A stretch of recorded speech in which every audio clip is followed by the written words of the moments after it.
So recently got Wreckfest. I'm guessing that's why you've clicked on this video as well. And struggled to do this challenge. Took me about 5 or 6 attempts at least before I even got anywhere near getting a result.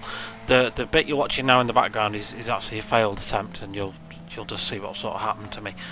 And then we'll talk through the successful one in a moment. But yeah, you basically put in a only fools and horses style three-wheeler against a load of big rigs, and let's just say they're not very nice to you. So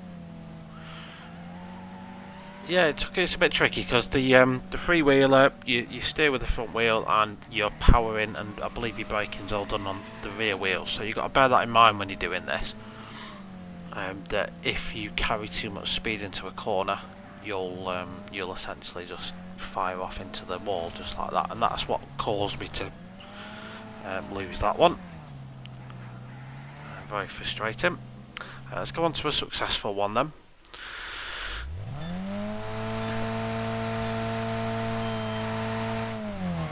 So yeah, my POV basically just taught you through what made me successful doing it. So your steering inputs, don't throw it side to side, that'll just tip the car. So little inputs. You've not really got any massively sharp hairpins here anyway, so little inputs, first tip. Second tip is to do with gearing. So be in a slightly higher gear than you think you actually need, because it's like I'm third here, and you don't need third. You would go into second normally, but going in third means that if you get hit up the arse by a big rig, it will carry the speed and it won't max out on the gearbox. Braking, no massive brakes, just literally feather the brake. You'll see I do that to effect around these corners here as well, and just lift off the throttle to get the car to turn in. As soon as you feel it go, lift off the throttle and it should settle it back down again.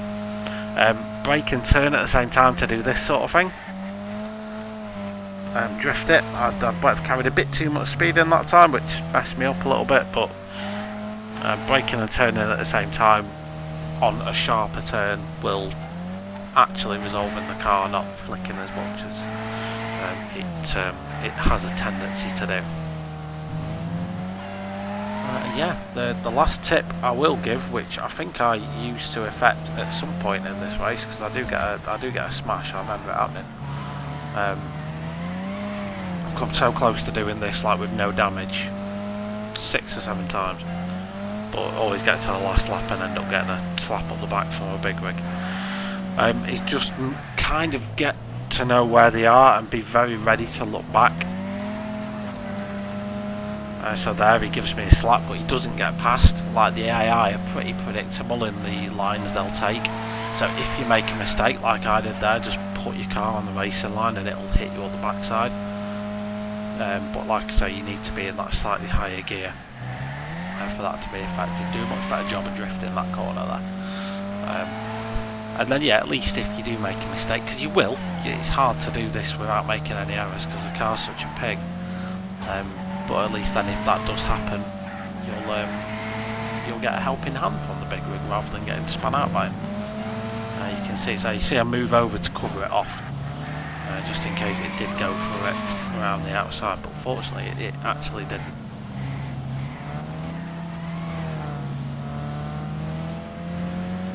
Just checking that it's not got a one on me coming up here.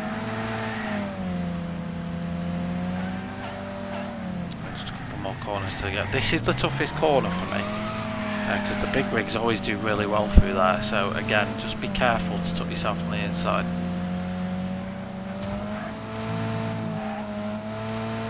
And then through you go to the finish line, and it'll carry you through, and you've won a big rig. Hope it helps anyway.